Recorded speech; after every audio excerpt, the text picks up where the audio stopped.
Well, hello there, friends. So today we're going to be doing something a little bit different.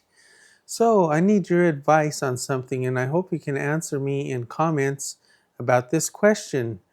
So I was thinking about helping out somebody, and I wanted to see what you think about that. So just this last weekend, we took a few days off, and we went to the beach, Port Aransas here in Texas. Really nice time. Got to see the wild dolphins in the wild and chasing after fish and all. But you know what? On our way out, after a couple of days, we were driving out of the town when I noticed that there was an upholstery shop. And I thought to myself, hey, I think I'm just going to go and pull in there and have a chit chat and talk to somebody in there and see what happens. So I walked in the front door, and there was a nice young guy in there, early 20s or so, and we got to talking.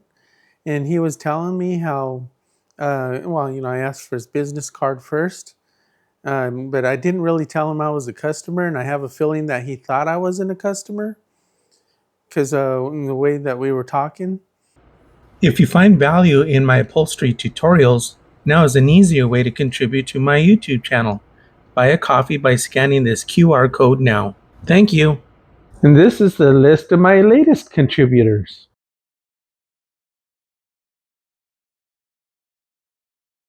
He told me how he was a third generation, that his grandfather was doing upholstery, and his mother, which I also met there. Hi, Mom, I told her. And there was also a young girl there, maybe 8 or 9 years old. And I thought, well, that's your fourth generation right there. And they said, yeah, she was there working. She was pulling out staples out of a chair. So we got to talking, and part of this conversation was how he agreed with me that a lot of the upholstery guys, either they're like all automotive or they're all furniture, but you really don't do a whole lot in between. So what he told me was that he pretty much does everything, kind of like I do. And we kind of like had that in common right away.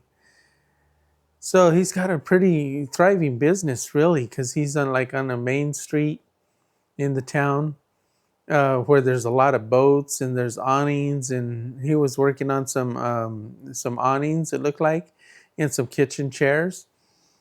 And we were just talking, and I thought to myself, I kind of like this guy, and I like what he's doing. And I was thinking to myself, well, what if he doesn't know who I am, right? So I thought, what if I give him a call and ask him if he's open to some kind of advice? Maybe he doesn't even need my advice, right? He's third generation. But I have a lot of experience. You hear me talk about this all the time, right? 45 years. So I just thought, well,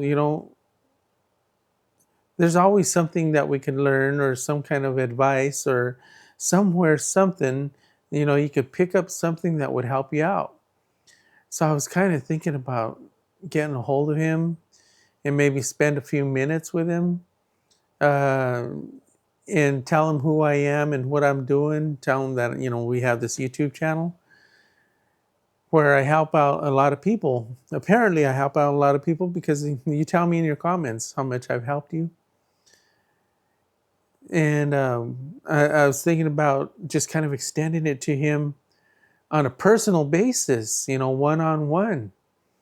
What if I can help him make his business bigger or better, or make more money, or for 100 different other reasons? Because, sometimes when you're doing something, you're kind of like in cruise control. One day runs into the next, and the next day runs into the next, and not much changes. You're kind of like at a plateau sometimes.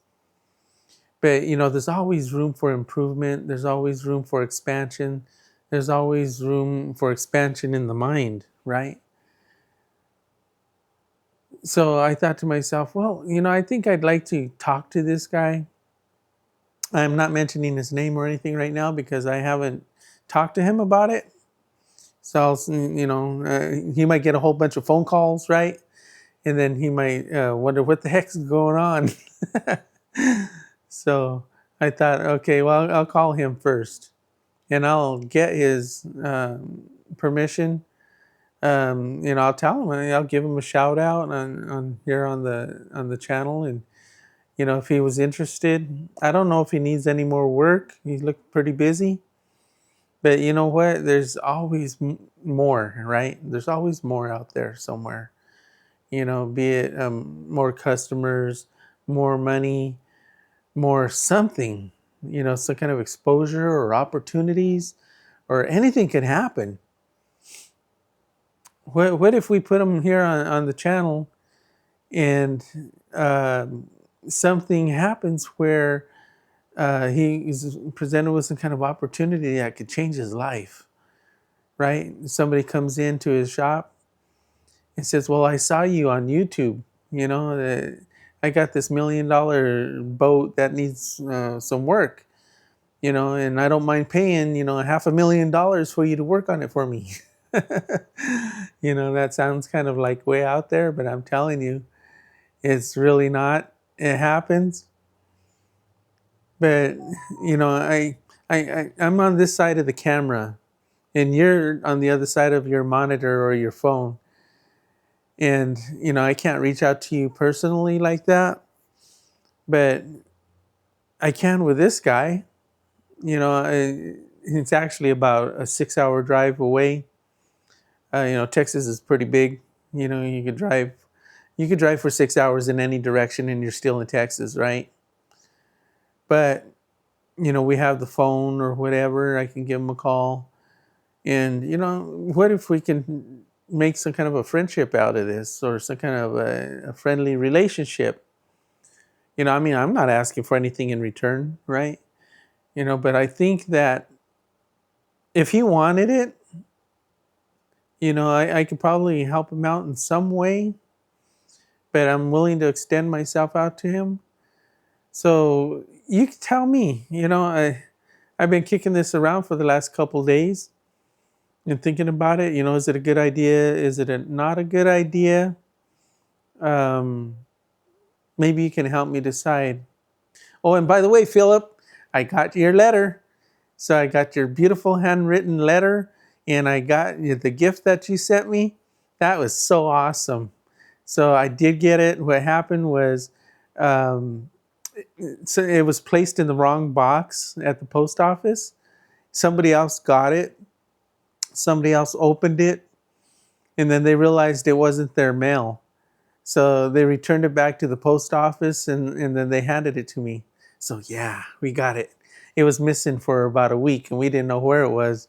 It got the tracking number, said it was delivered, but I never saw it until everything got straightened out. So thank you. I really appreciate that wonderful handwritten letter.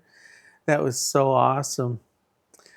So I guess what we have left is a phone call. So, but you know what? I think I'm going to hold off for maybe about another week. I'm going to see what happens here in comments. I'm going to give your chance to put in some kind of input on this idea. So, and let me know what you think. And until next time, we'll see ya. If you like this video, you'll really like the next one.